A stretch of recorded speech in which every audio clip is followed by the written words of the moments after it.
English ગ્રામરમાં degree comparison એક topic આવે છે.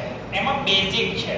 બેઝિક એટલે જ્યારે તમને પરીક્ષામાં એવું પૂછાય કે તમે હકારનું નકાર કરો, પોઝિટિવનું નેગેટિવમાં કન્વર્ટ કરો, બટ એમાં અર્થમાં કઈ ફેરફાર થવો જોઈએ નહીં, ત્યારે આ પદ્ધતિ ખાસ મહત્વની હોય છે.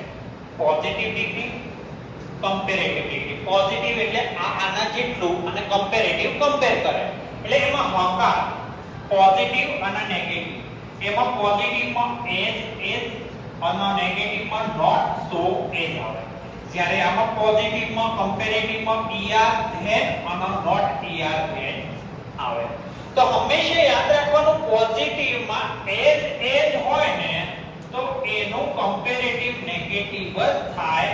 એ કયું? Not than. તમે વાક્યમાં સમજશો એટલે ખ્યાલ આવશે. એવી જ રીતે નેગેટિવમાં નોટ સો એઝ હોય તો એનું ધેન થાય. પણ આનું રિવર્સ પણ થાય છે. જ્યારે નોટ ધેન હોય તો તમારે શેમાં કન્વર્ટ કરવાનું? એઝમાં. અને જ્યારે ધેન વપરાયું હોય તો નોટ સો એઝમાં. આટલું તમને સમજણ પડી ગઈ હશે. હવે આપણે વાક્યોમાં જોઈએ. આ એઝ આવ્યું એટલે કઈ ડિગ્રી કહેવાય? પોઝિટિવ ડિગ્રી કહેવાય. બરાબર? પોઝિટિવ ડિગ્રીમાં આ કયું છે? હકાર છે. હવે એઝ નું શું આવે છે? Not than. તો નોટ ધેન આવે એટલે હંમેશા અહીંયા શું કીધું છે? Ramesh is as tall as Mahesh. Ramesh Mahesh જેટલો જ ઊંચો છે. હવે એના આપણે કમ્પેરેટિવમાં કન્વર્ટ કરવું હોય ત્યારે મહેશ આગળ આવે. તો મહેશ ઇઝ, પછી શું કીધું છે? એઝ નું નોટ ધેન, નોટ और टॉल નું શું થશે? લાગે. ટોલર, TALLER, ટોલર ધેન શું આવશે? રમેશ.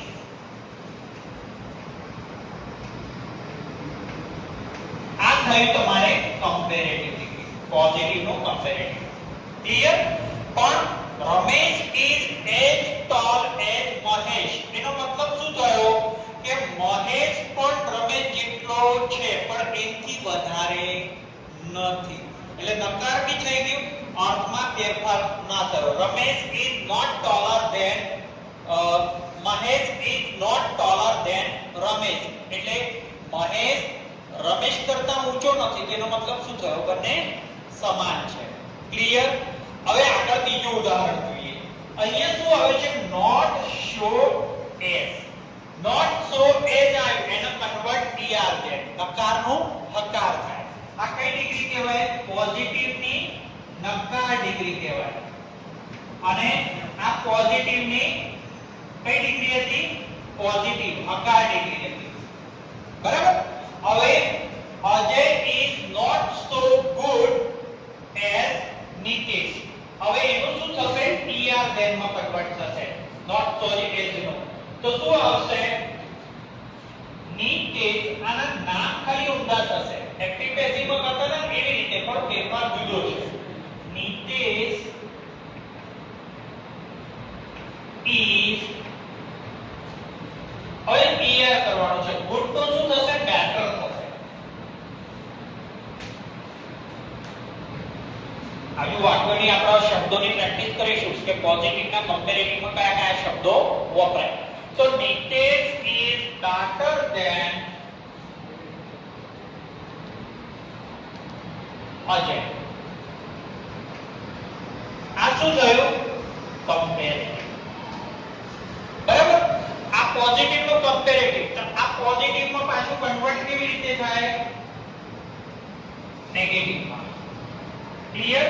આ પોઝિટિવ છે એનું કમ્પેરેટિવ કરતી વખતે નકાર નેગેટિવ માં ફેરફાર થાય. એવી જ રીતે અહીંયા પોઝિટિવ હોય, આ નેગેટિવ છે. આ નેગેટિવ છે તો આ શેમાં કન્વર્ટ થાય? પોઝિટિવ માં કન્વર્ટ. હકાર હોય તો હકાર થાય, હકાર હોય તો નકાર થાય. આટલા વાક્ય ખ્યાલ આવી ગયા બે? હવે આગળ વધીએ. અહીંયા શું કીધું છે? Krunal is better than. આ ધેન આવ્યું. હવે ધેન આવ્યું તો એનું શું થશે? નોટ સો એ જ થશે. તો હવે શું કરવાનું છે આપણે? તો ચંદન,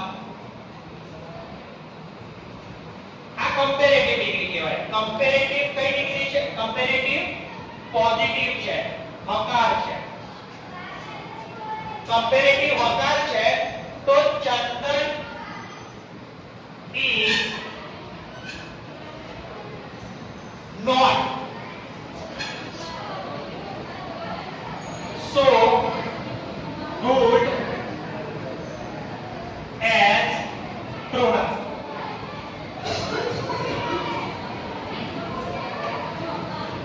એટલે આ કઈ ડિગ્રી થઈ? પોઝિટિવ થઈ ને, અને પોઝિટિવ નો આપણો નકાર કર્યો નેગેટિવ. ખ્યાલ આવ્યો? ગુડ. હવે ચોથા વાક્યનો આપણે ફેરફાર જોઈએ. હવે ચોથા વાક્યમાં કેવી રીતે છે? અહીંયા શું આપ્યું છે? Not higher than. હવે નોટ હિયર ધેન આપ્યું એટલે નોટ હિયર ધેન એ ક્યાં છે? કમ્પેરેટિવ નેગેટિવ માં. તો આ કમ્પેરેટિવ ડિગ્રી કહેવાય અને આ નેગેટિવ માં છે. ક્લિયર? હવે એના આપણે કન્વર્ટ કરવાનું છે. એમાં કન્વર્ટ કરવાનું પોઝિટિવ હકારમાં. તે કેવી રીતે થશે? અનામિકા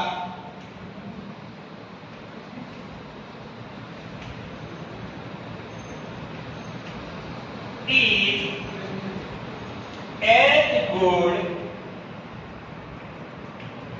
as Sarika.